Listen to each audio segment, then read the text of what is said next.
You're listening to Victory Baliwag. We hope that this message encourages you today.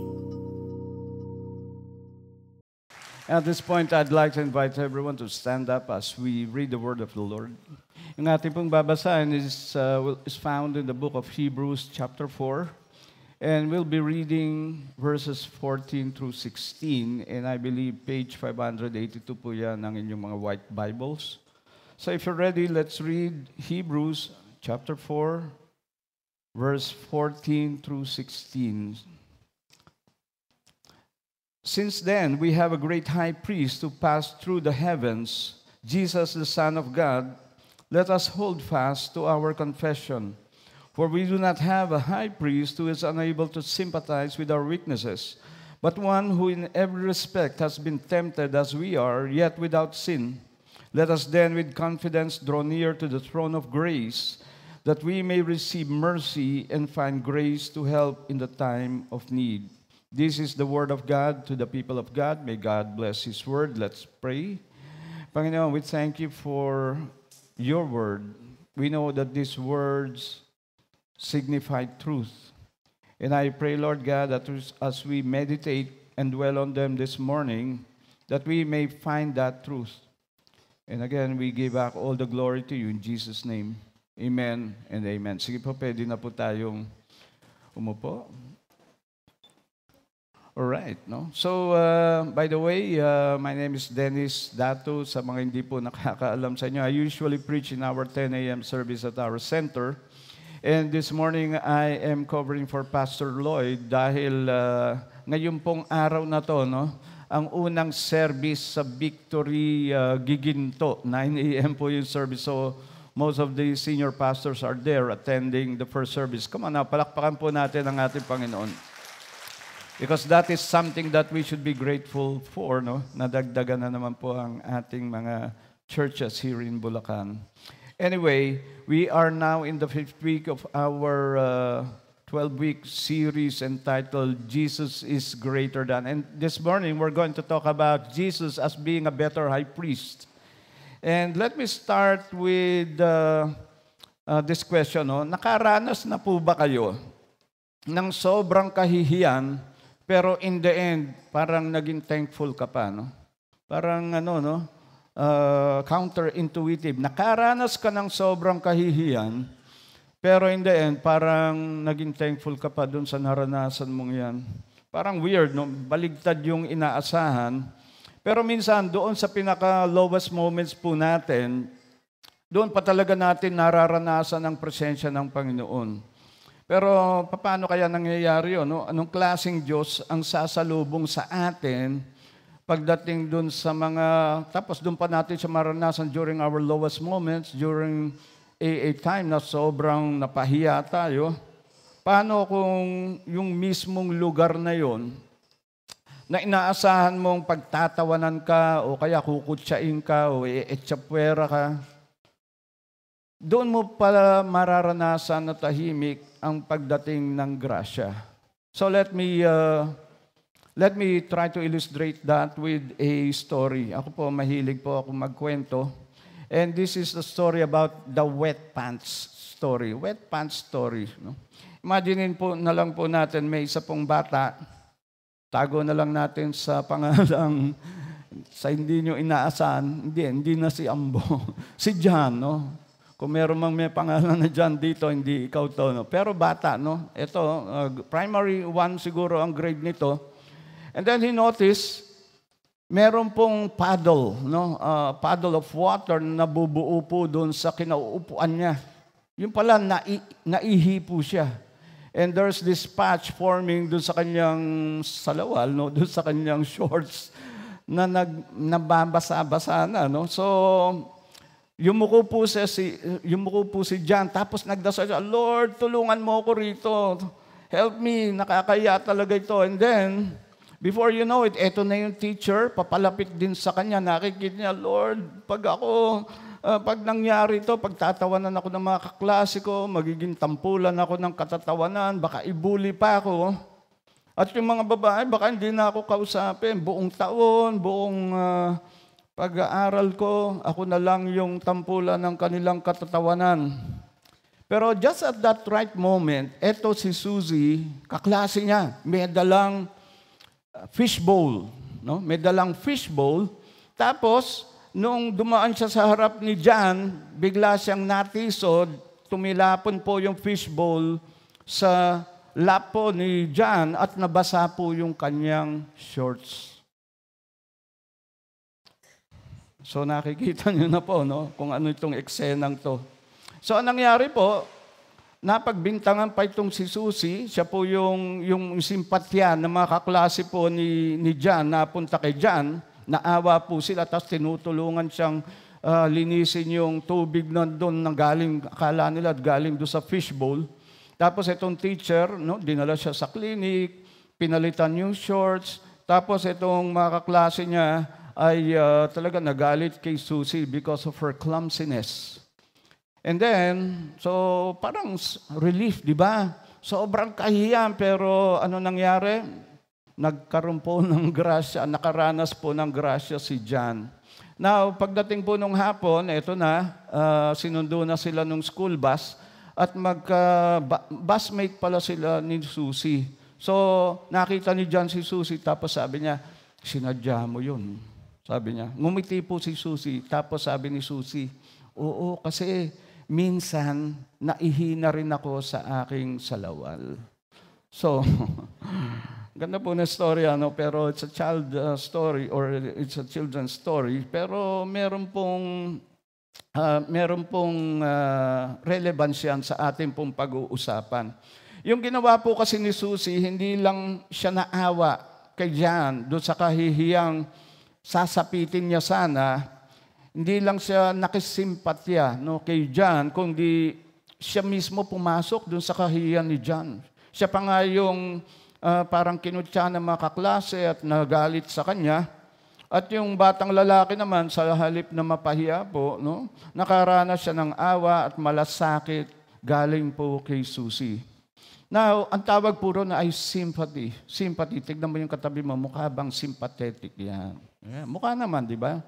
Di halata, no? Pero mukha naman sympathetic yan. Sympathy, napaka-powerful po ng sympathy. It's more than just feeling bad for someone, o kaya it's more than just yung naawa ka sa isang tao, no? Pero yung totoong sympathy ay abilidad po yun para maramdaman mo yung kanyang nararamdaman. To feel like someone and even to step into their pain. Sa kanilang kahihiyan, to share in their burden and respond with compassion. In other words, may action, no? Yung totoong sympathy. Actually, may mas malalim pang word dyan, empathy. Talagang nararamdaman mo yung kanilang nararamdaman. Pero just for the sake of our study this morning, we're going to talk about yung compassion po ng ating Panginoon. Because I believe yung salitang compassion includes both sympathy and empathy. Awa, at the same time, to feel the pain of someone else. To feel what the other person is feeling. And that's exactly what we're told about Jesus dun sa passage na ating pong binasa, because it says there, therefore, since we have a great high priest, there's that word, who has ascended into heaven, Jesus the Son of God, let us hold firmly to the faith we profess. For we do not have a high priest who is unable to sympathize with our weakness. Did you get that? We don't have a high priest who cannot sympathize with our weaknesses. And then it says, but we have one who has been tempted in every way, just as we are, yet he did not sin. And therefore, the sermon this morning is very straightforward. Napakasimple lang po, no? We're going to learn about Jesus Christ, our sympathetic high priest. Today, we're going to talk about Jesus Christ, our great high priest. And we'll see here three things dun sa ating pong binasa on what makes Jesus greater than the high priest in the Old Testament. And we will see here, we have a great high priest who knows our weaknesses. At pangalawa po, no, we have a great high priest who meets us in our struggle. And lastly, we have a great high priest who invites us to his great throne or to his throne of grace. So let's begin with the first truth. We have a great high priest who knows our weaknesses. Alam niyo po, ang ating pong Panginoon, hindi lamang po siya nakatayo sa malayo at nakatingin sa ating pong buhay. Ang ating pong Panginoon, just like Susie, He steps into our lives. Whenever you are feeling weak, meron ka struggle, lalong-lalo na po sa kasalanan, ang ating pong Panginoon, hindi lang yan tinitignan ka para husgahan ka. Kundi ang Panginoon mismo natin, no? If you have accepted Jesus as your Lord and Savior, He steps into your lives. He steps into your pain. He steps into your weaknesses. And that is why in verse 15 it says, "For we do not have a high priest who is unable to empathize." And I believe that's a better word because that is in the NIV translation, not in the ESV. Empathize po yung ginamit. But basically, they mean the same thing. He's not just a king, he is a compassionate priest. Ano nga ba ang silbi ng high priest? So why are we talking about this, Pastor? No? Why do we need a high priest? Is it still relevant for us today? Hindi ba sa Old Testament lang yan? Well, to know or to answer that question, balikan po natin, bakit po may mga high priest dun sa Old Testament? Simple lang po ang sagot dyan. Ang high priest kasi, siya po yung namamagitan between the people of God and with God. In other words, He stands in the gap. Hindi po kasi makalapit yung mga Israelites directly to God because they fear for to do so, mamatay po sila. No? And therefore, meron pong isang high priest na namamagitan po between the people and God. And therefore, yan po yung tanong sa atin, kailangan pa rin ba natin ng great high priest sa panahon ngayon? But anyway, bear with me, mamaya po masasagot yung tanong na yan. Ang great high priest or ang high priest po noong Old Testament, no? In the Old Testament, dala niya yung mga alay at mga sacrifice. Meron po mga rituals na pinaperform po yung mga high priest. And every year, meron po silang tinatawag na Day of Atonement. Yung pong Day of Atonement, ito po yung sinasagawa nilang ritual na kung saan po yung high priest ay nag-aalay ng mga animal sacrifices. May dugo po yan, daming dugo, no? And then he sprinkles this blood on the tabernacle, or specifically inside the Holy of Holies. So kailangan nila ng tagapamagitan, ng mediator, and for this mediator, the high priest to do these rituals and ceremonies. And para po sila makalapit sa Panginoon, yung high priest po ang lumalapit at mapatawad po sila sa kanilang mga kasalanan. Now, this is a picture of the tabernacle, no? When they were still going around in the desert, makikita nyo po na meron pong isang parang kubo o malaki po yan, no? Parang tent doon sa pinakagitna. Tent of meetings po ang tawag dyan. Pero doon sa tent na yon, meron pong mga 2 compartments po yan. At yung pinakaloob na compartment, nakahiwalay po yan ng isang makapal na kortina. At ang nakakapasok lang po doon sa number 1 and number 2, yung pong high priest. At nagagawa niya lang po yon once a year kung saan po siya ang lumalapit sa Panginoon to enter that Holy of Holies para ibigay po yung alay. At ang sinisimbolo po noon, no, yun po yung pinakabanal na parte, no? At nakahiwalay talaga yon ng makapal na kortina. Ang sinisimbolo po noon, when he enters that and asks for the forgiveness of God on behalf of the people, yun po yung ibig sabihin noon. Alam niyo po, yung high priest, pati siya, kailangan po siyang gumawa o magsagawa ng mga rituals bago po siya makapasok doon.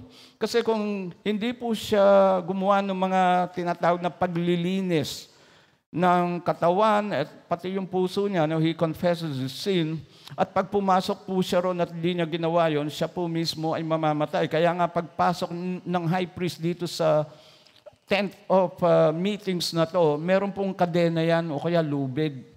Kasi kung namatay po yan, o namatay po yung high priest, hindi tinanggap po ng Panginoon yung kanyang alay on behalf of the people, sino yung papasok doon? Kasi yung papasok doon para kunin yung kanyang katawan, mamatay din.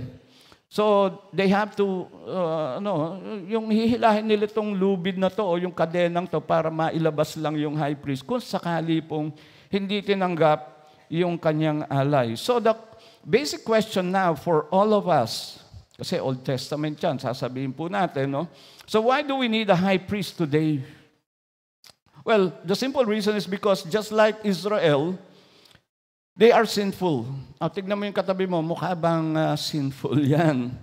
And we too will one day stand before the Holy God to give an account ng ating pong buhay. You see, this isn't just about ancient rituals o mga seremonyas na kanila pong ginagawa. Parang old school, Old Testament kasi, no? This stuff is really personal. And alam niyo po, yung araw na yun, no? Yung to give an account to our God, tayo po'y haharap sa Kanya in judgment, paparating na po yung araw na yun. Yung iba sinasabi na sana hindi muna. Pero ito po yung katotohanan, wala pong natatago sa Panginoon. Nothing is hidden from God. And one day, everything, as in lahat po, ay ma-expose. Now, yung pong salitang expose in the Hebrew, no? Very interesting po yung salitang yun in the Hebrew, kasi it's very vivid. Ang expose po ay parang hindi lang yung nahuli ka, o caught red-handed ka sa iyong kasalanan o meron kang ginawang kasalanan, kundi mas malalim pa po ang salitang ito in the Hebrew, yung expose. Para yan yung hayop, no? Na pinatay tapos tinali sa puno tapos binalatan. Ine-expose yung kanyang mga lamang loob o yung kanyang laman.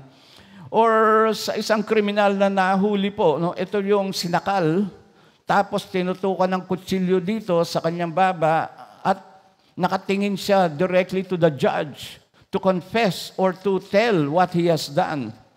So wala pong excuses, wala pong escape, at wala po tayong pagtataguan. Parating po ang araw na yon na lahat po tayo ay haharap sa ating Panginoon and we will give an account of our lives. Alam niya rin ang iniisip natin, no? Hindi lang kasi po panlabas ang tinitignan ng Panginoon. Ang tinitignan din po ng Panginoon ang laman ng ating pong puso. Kaya, ito po yung nakakatakot, no? Papasa po ba tayo pag dumating po yung araw na yun, nahaharap po tayo sa ating pong Panginoon para magbigay ng account ng ating pong buhay. And that is why, ito pong Hebrews chapter 4, is so powerful. The writer talks about Israel nung panahon po ni Moses.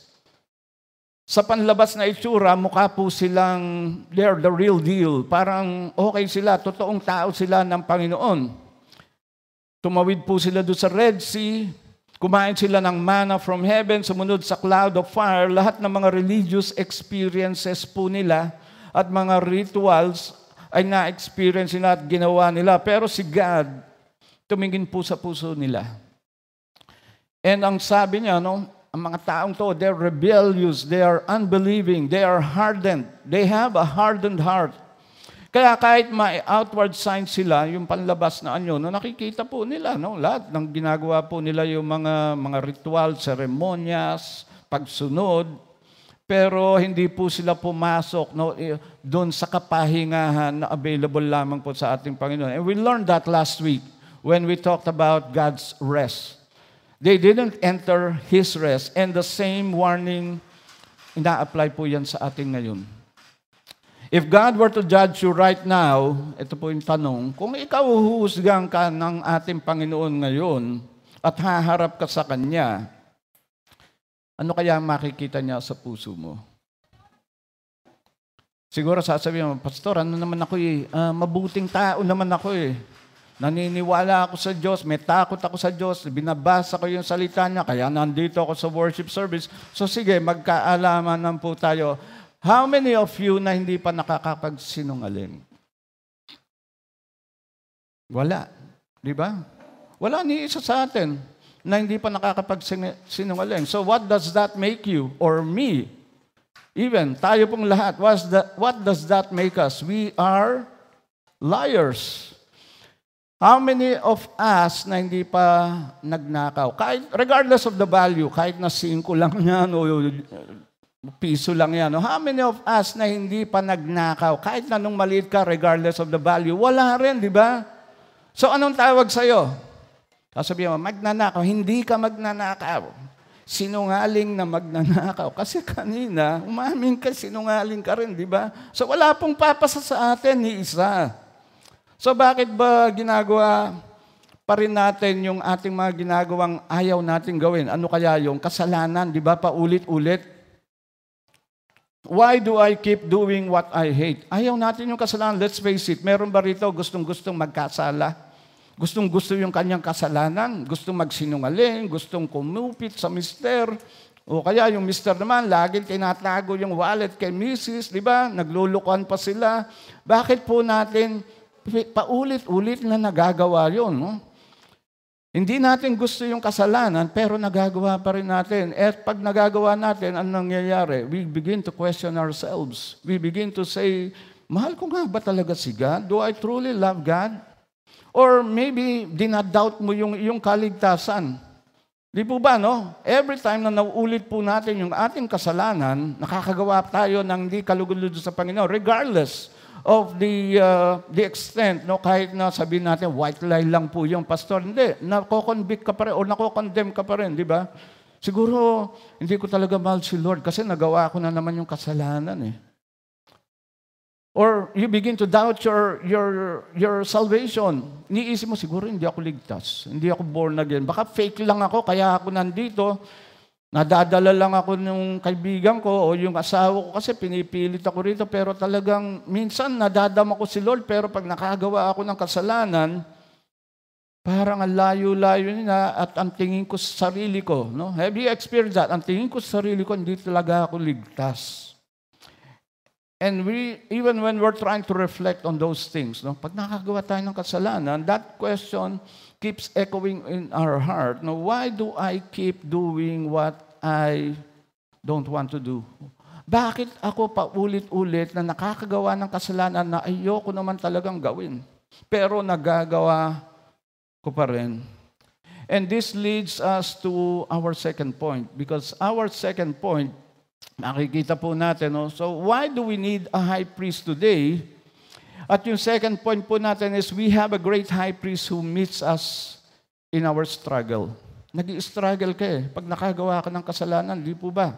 We struggle in our sins. Even yung mga problema po natin dito sa buhay, halimbawa po, may nagkasakit sa pamilya, o kaya natanggal ka sa trabaho, alam niyo po, epekto po yun ng kasalanan. Maybe wala kang ginagawa directly para magkasala ka, Pastor, natanggal ako sa trabaho, wala naman akong ginagawa eh. Wala naman akong natatandang ginawang kasalanan, pero epekto po yun ng kasalanan dito sa mundo.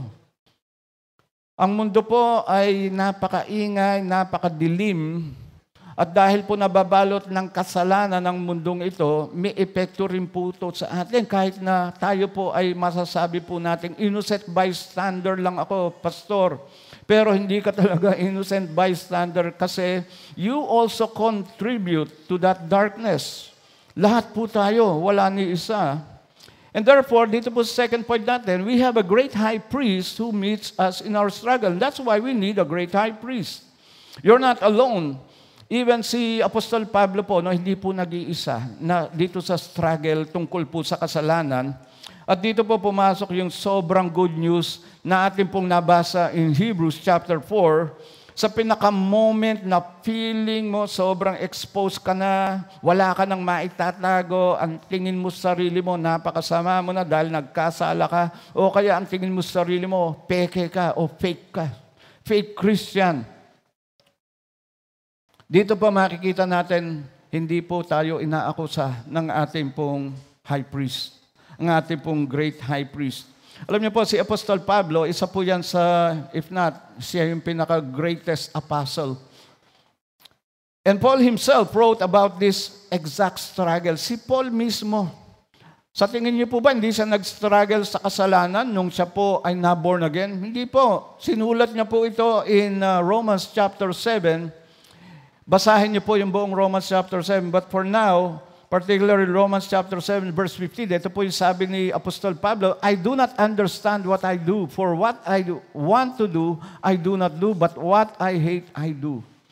Hindi po yan riddle, kasi paulit-ulit, no? Ang sinasabi po ni Apostol Pablo, hindi ko maintindihan bakit ginagawa ko pa rin itong ayaw kong gawin. At yung gusto kong gawin, hindi ko magawa. Gusto kong wag na, no? Kanta yata yun. No? So hindi siya makamove forward kasi ito na naman yung kasalanan, ito yung temptation, tapos nagsusurrender siya sa temptation. Nakaka-relate po ba kayo, no? Mukhang tayo nagsulat nito hindi lang si Apostol Pablo. It sounds very familiar. I do not do what I want to do, but what I hate to do, I do. And that is sin. That is a raw confession from the Apostle Paul himself, from the man who wrote most of the New Testament. Yung akala natin nung na-born again siya, hindi siya nagkasala muli, hindi po, nag-i-struggle siya just like you and I. Paul wasn't trying to look like a hero o kaya parang nagpapakabanal lang yan o kaya nagpapahumble lang yan. False humility, ika nga, kunyari umaamin sa kanyang struggle, sa kanyang kasalanan. No. Paul was being real. Just like we have to be real na meron talaga tayong struggle sa kasalanan. Di po ba? Baka pagpunta pa lang natin dito, nag-away kayo ng asawa mo o kaya naasigawan mo yung nanay mo, hindi ka sumunod. So, whenever that thing comes, no, yung kasalanan ano nangyayari? Gusto natin magtago, di ba? Hindi na siguro ako pupunta sa worship service kasi may nagawa akong kasalanan no?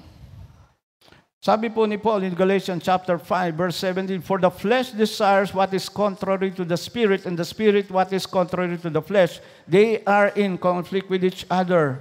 So ano po sinasabi ni Apostol Pablo?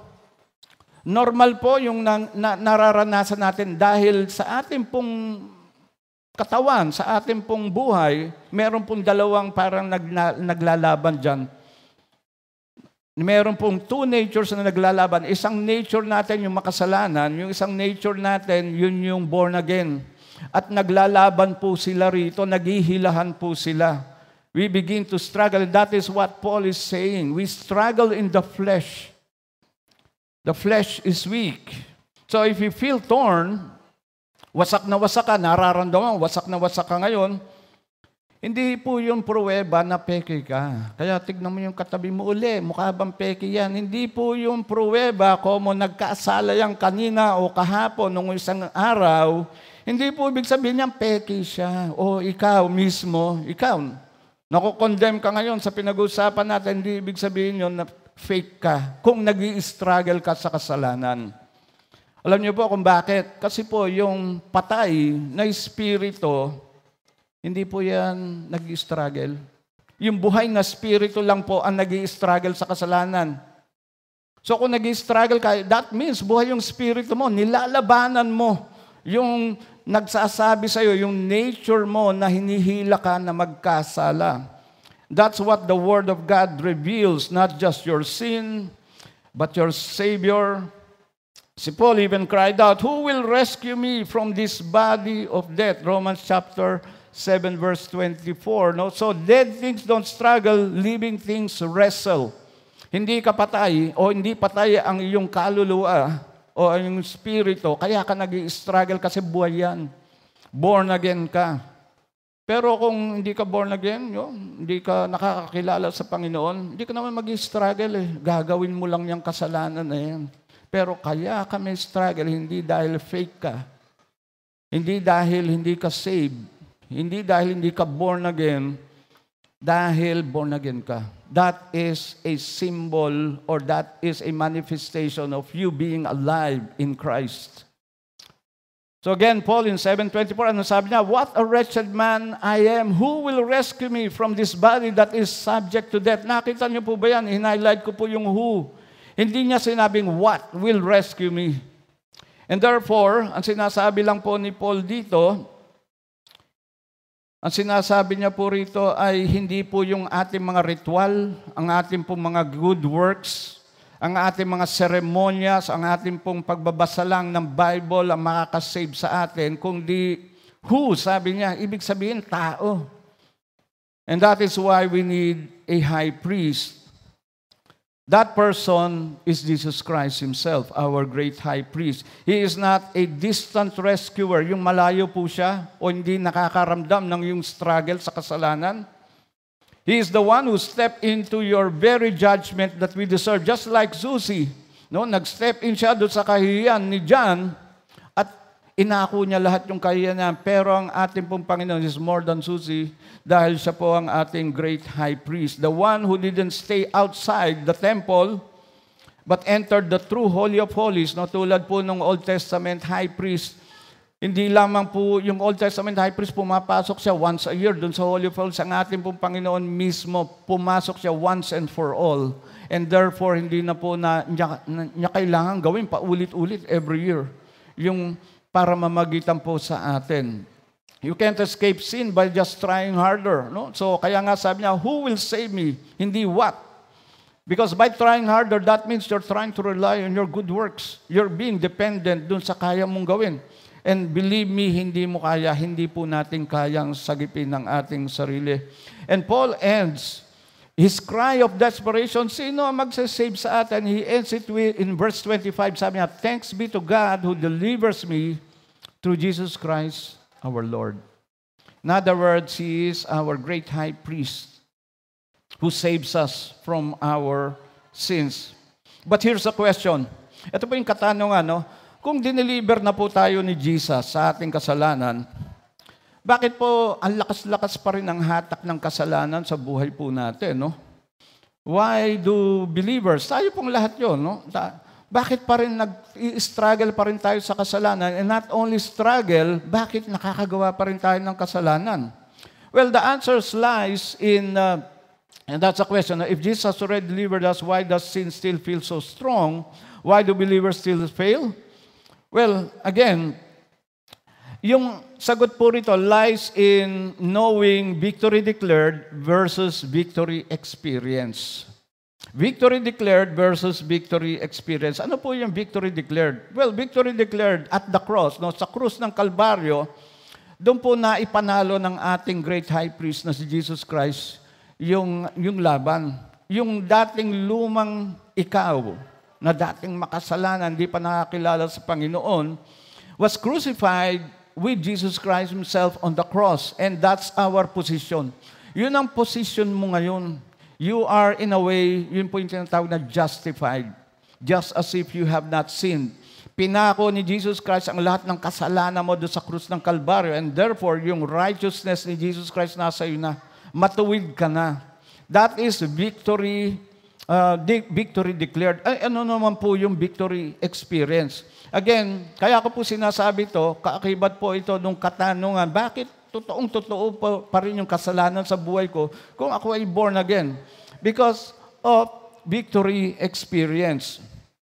Victory experience simply means the Holy Spirit is at work in you. Sinet apart ka na na-justify ka na, saved ka na. And by the way, once you are saved, nothing can take that salvation away from you. Kung totoong saved ka, make no mistake, meron po tayong assurance o kasiguraduhan sa ating pong kaligtasan. Kahit na nagkakasala ka pa rin, pero huwag mong gamiting lisensya para magkasala ka kasi ang Panginoon po nalalaman niya kung totoong saved ka. Kasi po, kung di po totoo o kung nawawala ang ating kaligtasan, then wala pong kabuluhan ang lahat ng ginawa ng Panginoon sa cross in Calvary. Wala pong kabuluhan yung kung pwedeng mawala pa po yung ating kaligtasan, kung totoong kaligtasan ang iyong tinanggap. So what is victory experience? The Holy Spirit is now at work in you. Hindi ka pa perpekto. Kaya nakakagawa ka pa rin ng kasalanan Pero hindi po importante na maging perfect tayo dahil hindi natin ma-achieve yan. That's only possible through the work of God or Jesus or the Holy Spirit. Nag-i-struggle ka pa rin kasalanan, pero ang importante po, you move 2 steps forward every time there's a 1 step backward because of sin. Hindi po yung failure mo ang nagde-define sa'yo. Falling does not define you. Ang nagde-define po sa atin yung ating pong pag-angat. No? Falling does not define you. When you fall into sin, it does not define you. You're already saved. You're justified. Pero ano po yung nagde-define sa atin? Yung ating pong pagtayo muli. So, pag ikaw ay natisod, bumagsak sa kasalanan, kanino ka tumatakbo? O baka tumatakbo kang papalayo, nagtatago ka sa kahiyan. So, where do you run when you fall? Do you hide? Do you drown yourself in guilt? you shut down self-condemnation. Ayoko nang pumunta sa church kasi nakagawa ako ng kasalanan. I'm not worthy. You're not worthy. All of us are not worthy. But we still run to the great high priest, Jesus Christ. All the more na kailangan kang pumunta sa church, magbasa ng kanyang humingi ng tawad, no? Magbasa ng kanyang salita. We run to Him. We don't run away from Him. We don't hide from Him. Paul discovered that honesty before God is the first step toward freedom. Kasi kung takbo ka ng takbo, every time na natitisod ka, hindi ka makakawala doon, mapapagod ka lang sa kakatakbo. Pero alam nyo, yung kapahingahan, yung ating pong pinag-usapan last week is available in God. It's only through Him that we will find rest. At mapapagod ka lang, the more na tumatakbo ka papalayo sa Kanya. And if you've been fighting silently, no, nag-i-struggle ka, hindi lang kita sa itsura mo, no, kasi nakangiti ka ngayon, pero deep inside, nag-i-struggle ka pa rin. Feeling ashamed, tumitingin ka pa dyan, no? Sana hindi ako mahalata. Meron akong ginawa. Mukha ka namang masaya, no? Thinking you're the only one. No, hear this. Hindi ka nag-iisa, kapatid. You're not hopeless. You are not beyond the grace of God. The same Jesus who lifted Paul lifts you. The same Paul who struggled with sin is kaparehas lang po natin na nag-i-struggle sa kasalanan. Pero ang kailangan po mag-move forward po tayo. Meron pong kinakailangan mangyari po sa atin. No? Meron po, yung tinatawag na transformation. Meron dapat shift. So where does that leave us? No? Sa ating pong mga weaknesses, sa ating pong mga failure, sa ating pong paggawa ng kasalanan, ano po ang kailangan natin gawin? Tumakbo po palapit sa ating pong Panginoon at humingi ng tawad, and He's always there to mediate for us.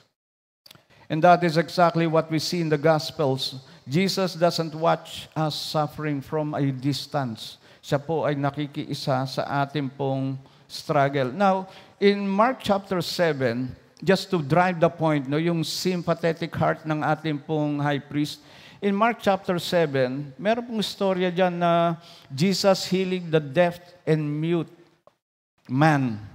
Siya po ay pipe at hindi po nakakarinig, no? Medyo strange po yung istoryang to kasi strange yung pagkaka-heal ni Jesus. Normally, si Jesus po sinasabi, be healed, na gumagaling na. No? Pero dito, dahil deaf at mute, hindi po nakakapagsalita kasi bingi po yung tao, ang ginawa po ni Jesus ay kinalikot. Kinalikot. Hinawakan niya po yung tenga ng taong, no, sa kanyang mga daliri. Tapos ang ginawa ni Jesus dito, dumura siya sa kanyang kamay, tapos hinawakan yung dila ng tao.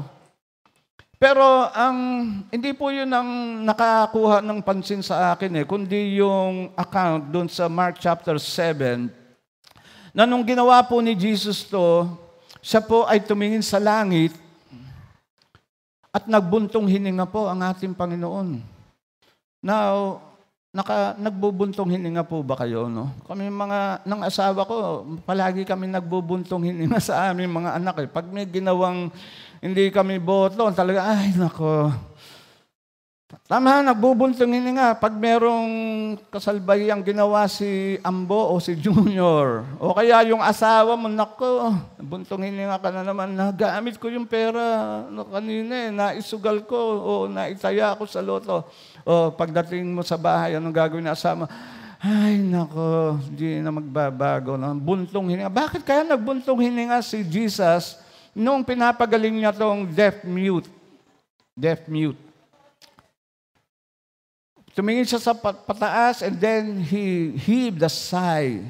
Now, hindi po siya nagbuntong hininga dahil nagalit siya dito sa taong to. Alam niyo po, yung buntong hininga ng Panginoon, yun po yung senyales ng kanyang simpatya. Naawa po siya dun sa tao. Dahil yung kanyang buntong hininga ay yun po yung kanyang galit sa kasalanan dito sa mundong ito. At yung pong epekto ng kasalanan, ang mundo natin napakadilim, ang epekto po niyan ay suffering, pain.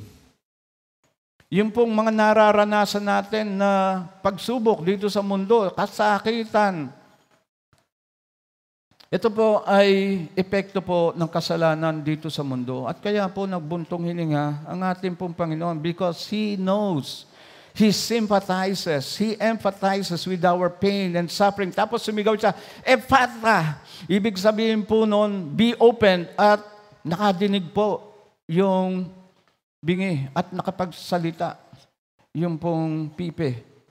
At ganun po ang ating pong Panginoon. He is our great high priest who can sympathize not only in our struggle with sin, but He also sympathizes with our suffering because of sin dito po sa mundo. And that brings us to the final truth in this passage na ating pong binasa. We have a great high priest who invites us to His throne of grace. And the key word there is grace. He invites us to His grace. Because of our great high priest, we are invited to come to Him not in shame, not with our heads bowed down, but to look to Him, to be Him as our focus, and we can come to Him with boldness, hindi po nahihiya. And that brings us back to Hebrews chapter 4 where we started. After the piercing, yung ating struggle, after yung sinaktan tayo, exposing our sin, ito po yung ating verse 14 and 16. Since then, we have a great high priest who has passed through the heavens, Jesus, the Son of God. Let us hold fast our confession. What is our confession? Verse 16, let us then approach God's throne of grace with confidence, so that we may receive mercy and find grace to help us in our time of need. Nakita niyo po ba yun, no? To approach God with confidence. Hindi po kahihiyan, kundi with boldness, makakalapit po tayo sa ating Panginoon. And that's the gospel. You don't have to run away in shame. Hindi mo kailangan magtago. Hindi mo kailangan lumayo sa ating Panginoon.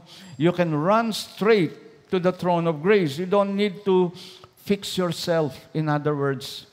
Bago ako umattend ng service o umattend ng BG o bago mag-praise sa Kanya, kailangan ko munang ayusin yung sarili ko. Nakaka-relate po ba kayo? Maybe once upon a time yan ang sinasabi mo. Pero kapatid, sinasabi ko sa iyo, siya mismo yung naglinis, nagbukas ng daan, kaya you can come to Him as you are. Even in your worst self. Nakagawa ka ng kasalanan, you can come to Him boldly and ask for His forgiveness, and He will give it to you. He is not distant, hindi po siya malayo. He sympathizes with our weaknesses. He has walked in our shoes. He has been tempted in every way, yet without sin. He has been tempted. Don't you find that fascinating? No? He has been tempted in every way, yet He did not sin. In other words, ang ating pong Panginoon, na-tempt din. Nandyan din yung temptation. Hindi po siya kakaiba sa atin. And therefore, that is why He is the perfect, great high priest. Kasi nakaka-sympathize siya sa ating pong kahinaan. So, I will end with this. And as I call on the music team, let me bring back this as we end. If you've ever asked, natanong mo na siguro yung sarili mo, no? Why do I keep doing what I hate? If you wept over your sins, tapos sinabi mo, nangangako ako, Lord, last na yon, di na ako uulit.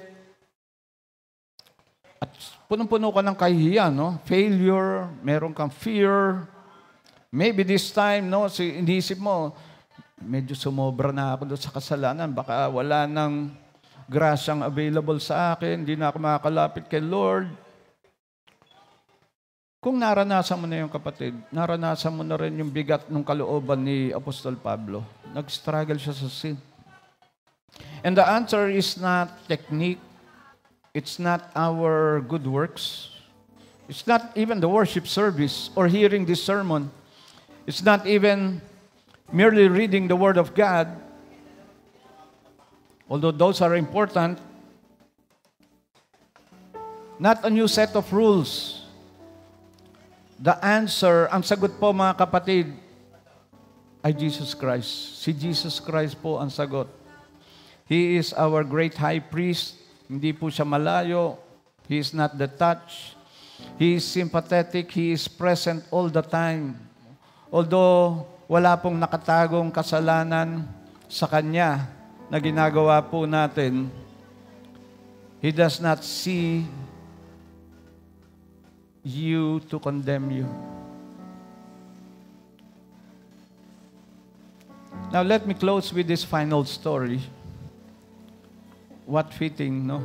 Na magtapos po tayo sa isang storya, Puppies for Sale. Baka yung iba sa inyo narinig na to, no? Ito pong si Ambo, no? Inaabangan niyo si Ambo. Si Ambo ay maliit na bata, no? Dumadaan siya tapos nakita niya may pinagbibiling mga tuta. Tapos sabi nung nagbebenta, yung mama nagbebenta, pili ka lang, iho, alin ba dyan? Iho, yung malikot, gusto mo ba yon? Tapos, habang pumipili po si Ambo ng tuta, magkano po ito? 250 pesos lang yan, iho. Walang papers. Walang papers, no? Anyway, 250 pesos lang. Gusto niya talaga magkaroon ng tuta, kaya ipon-ipon siya. Eto na, bibili na siya. Tapos, napansin po ni Ambo, meron pong isang tuta na iika-ika. Ito po, pinagbibili din po ito. Sabi niya, anak, hindi mo gusto yan kasi may depekto yan eh. Nung pinanganak yan, pilay. Bali yung bewang. So, hindi yan makakatakbo, hindi mo mapapaglaruan ng tulad nitong mga walang depekto, sabi niya. Pero, isip-isip si Ambo. Tapos, habang tinitignan niya yung tuta na pipilay-pilay o iika-ika, tinaas niya po yung kanyang pantalon. Tapos, yun po yung na-reveal. Meron po siyang, anong tawag doon? Mga braces, no? Okay lang po yun, sabi niya doon sa mama. Kasi ako rin, pilay eh. Parehas lang kami. Tapos, sobrang na-touch po yung nagbebenta. Sabi niya, sige, sa'yo na lang yan. Kunin mo na siya. So what's the moral of the story? No? Well, in the case of the child, it takes only a cripple to understand what a crippled animal must be feeling. And the same way, ang ating pong Panginoon, He did not remain as God, but He left His throne. Bumaba po siya dito. Sabi nga ng Scripture, He became sin. He who knew no sin became sin. Naging kasalanan, kinuha niya lahat ng ating kasalanan. In fact, if you know, in the Garden of Gethsemane, ano po yung sabi ni Jesus, Lord, nagdadasal sa kanyang ama, Lord, kung pwede lang, take this cup away from me. What is in the cup? Yun ang tanong eh, what is in the cup? Ano kaya yung dun sa saro na sinasabi ni Jesus dito, Lord, kung okay lang, kunin mo itong nasa saro, take this cup away. You know what that cup is? That cup is what will separate him from the fellowship he enjoyed from eternity past with his Father. May hiwalay po siya. Ano po yun? Kasalanan po ng mundo. Kasalanan po nating lahat yun. And yet, sabi niya, not your will, but your will be done. Not my will, but your will be done. And he went to the cross willingly. So friends, at this moment, with heads bowed down and eyes closed, let me just pray for all of us. Let me just pray. Before I pray, let me just say this. Today, no, hindi ka kinakailangan magtago. Hindi ka kailangan magpanggap. Hindi ka kailangan makaramdam na huwad ka o peke ka every time you experience or do sin. At hindi mo na kinakailangan magpagod. Nakakabit-bit ng burden mo. Yung burden na trying to save yourself, depending on your good works. So today, you don't have to do all of those. Dahil sinabi po ng may akda po ng Hebrews, let us then approach the throne of grace with confidence. And that means we can come to Him with boldness. Because the throne you're invited to is not about a throne of condemnation, but a throne of grace. Because the one who sits on it is not a judge. He is an advocate. He is a mediator. And He invites us today, right now, kung di ka pa malapit sa Kanya, o nakakalapit sa Kanya, may nagawa ka na naman, right now, He invites you. If you're weary, come. Kung pagod ka na, come. If lumayo ka na at nagpakalayo-layo sa Kanya, come. If you have fallen again and again and again, sinasabi niya, come, lumapit ka, anak. If your faith is hanging by a thread, konti na lang, bibigay ka na. He says, come. Bukas po yung pintuan sa ating pong Panginoon. Yung pong kortina in the Holy of Holies has been torn. The sacrifice has been made and the high priest is waiting. And therefore in Hebrews 14 verse 16, so come not with fear but with confidence. The throne of grace is open. Heavenly Father, we thank you for the word that we have heard. And we ask, Lord God, that as we approach you this morning in your throne of grace, that you are inviting us, that we will not be ashamed or move forward or come forward with shame, but with boldness, secured in the knowledge that you have purchased us from our sins. And again, Lord God, we give back all the glory and honor to you. In Jesus' mighty name we pray. Amen and amen. Sige, palakpakan po natin, Panginoon. At this point, Thank you for listening to Victory Baliwag Podcast. Follow us at Victory Baliwag on Facebook and YouTube for more details as we honor God and make disciples.